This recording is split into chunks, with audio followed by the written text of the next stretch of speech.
Hello at sa mga ka-J-Vlog, welcome ulit sa panibagong video. And for today's video, mag-unbox tayo ng budget meal na tablet at ito ang Xiaomi Redmi Pad 2. Maganda kaya to? Tara, check natin.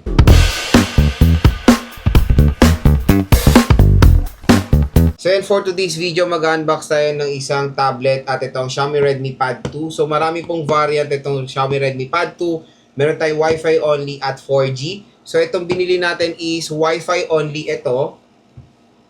Yes, Wi-Fi only to dahil wala tong IMEI. So, meron to 4G, mas expensive siya. Itong Redmi Pad 2 na na Wi-Fi only nasa around 7,000 pesos lang siya, kaya super duper affordable lang siya.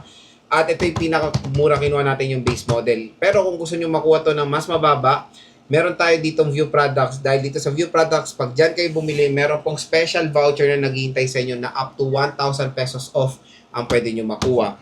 And syempre, may kasama po yung Redmi Pad 2 cover. O, di ba? Set na pag bumili kayo. So, na muna natin to. Unbox muna natin tong Redmi Pad 2 cover.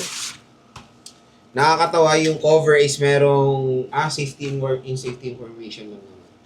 Okay. Maganda in fairness yung quality ng kanyang cover. Pang social, no? Leather feel design.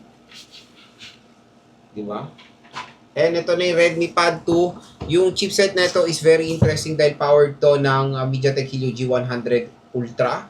At yung napili natin na color is mint green. So ito yung box niya. Sa gilid, ito yung specs at solid 2.5K resolution display. Wow! 11-inch, 9,000 mAh battery capacity, G100 Ultra and quad stereo speakers for immersive sound. Open na natin ang Pad 2. So ito na siya. Maganda dito, wala silang any material na plastic na ginamit. So, eco-friendly na sila. So, dito, meron tayong charger. I think yung charger niya is 18 watts lang. Up to 18 watts lang siya ata eh. Tapos, 9,000 mAh. Laki nun, hassle yun. So, ito yung Type-C cable niya. At dito is SIM eject tool. Tapos, meron tayong warranty card at quick start guide. Yun lang naman yung content na itong Xiaomi Redmi Pad 2. Next, dito tayo sa mismong smartphone, mismong tablet. Ito na po mga idol, ang Redmi Pad 2. Ayan, so maganda yung niya, cover niya dahil hindi na siya plastic. Na siya, parang eco bag yung feel. So ito yung mint green nila na mukhang sky blue. Ewan ko kung bakit tinawag nila itong mint green, pero sa personal mukha siyang blue. Ito na siya, napakaganda na itong Redmi Pad 2. So, single camera, syempre, okay na yan na single camera sa tablet dahil ang camera naman sa tablet, usually ginagamit yan for video call lang eh. Ayan.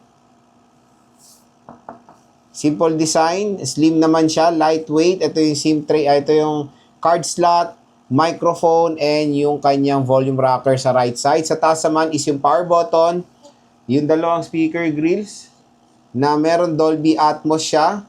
Sa left side, wala tayong makikita. Sa baba naman is nandito yung, meron pa siya 3.5mm headphone jack, microphone, Type-C port at yung speaker grills.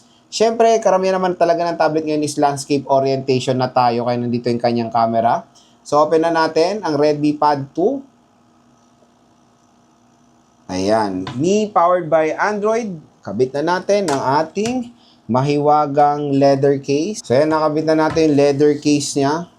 Ganda, very premium na hawakan to. And, na-setup na natin to eh. Yan. So, itong Redmi Pad 2. So, pwede nyo going stand yung kanyang case. Meron na rin siyang WPS Office built-in. Naka-installed na siya.